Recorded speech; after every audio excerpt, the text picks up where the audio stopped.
Welcome to Database Mart's channel. In this video, we'll show you the dedicated server ordering process, control panel features, and connection, helping you use our dedicated server with ease and efficiency. Step 1. Order a dedicated server. Dedicated server is also known as bare metal server.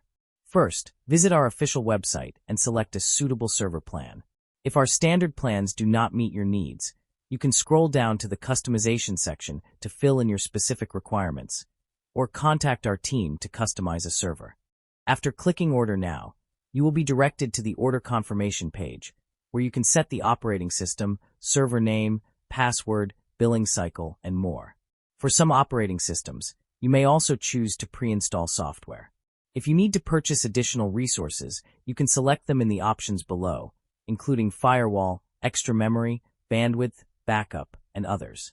Once these steps are completed, if you have any special requests, such as assistance from our team with installing additional software, tools, or models, please specify them in the Notes section.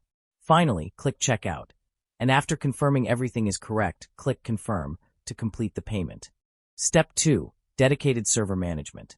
Once your dedicated server has been deployed, you can manage it through DBM panel. Next, we'll show you the main features of the Dedicated Server Management interface. First, you can view the server's connection information, including dedicated IP, connection port, username, password, and operating system. These details are used to log in to your dedicated server. We also provide detailed documentation, and later will demonstrate the login process. Next, you can view the basic information of your dedicated server, and you can change the server name, adjust the billing cycle, or renew with just one click at any time. Scrolling further down, you will see the status of the add-ons you have purchased, and you can also purchase more add-ons whenever needed. After reviewing the basic information, you can click the Server Management. Here, you will find the server's operating status, uptime, and 2 quick action buttons, Reboot and Shutdown. Reboot gracefully shuts down and restarts your server, saving data and properly terminating processes. Shutdown. Power off your server completely after saving changes and closing processes. Step 3. How to connect to a dedicated server. Our dedicated servers also support access from multiple devices. Next, we will demonstrate how to connect to dedicated servers running Windows and Linux operating systems from a Windows PC.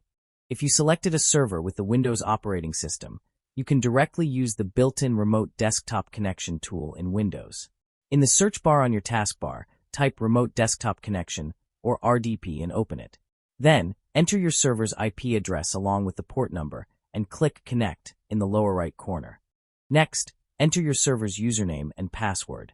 You may also check Remember Me for quicker login in the next time. After clicking OK, a remote connection will be established. If you see a prompt saying the identity of the remote server cannot be verified, simply click Yes to proceed with the connection. If you selected a server with the Linux operating system, you'll need a third-party tool to connect, such as PuTTY, Shell, or XRDP. Here, we'll use PuTTY as an example. Start by downloading and running putty.exe on your computer. Under the Session tab, enter your server's IP address in the host name field. The default port is 22, and the connection type should be set to SSH. Next, go to the Connection menu and open the Data section. Here, enter your username, usually administrator, in the Auto Login username field.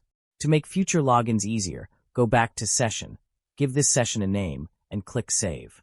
This way, you can simply double-click the saved session name to connect the next time. When you're ready, click Open.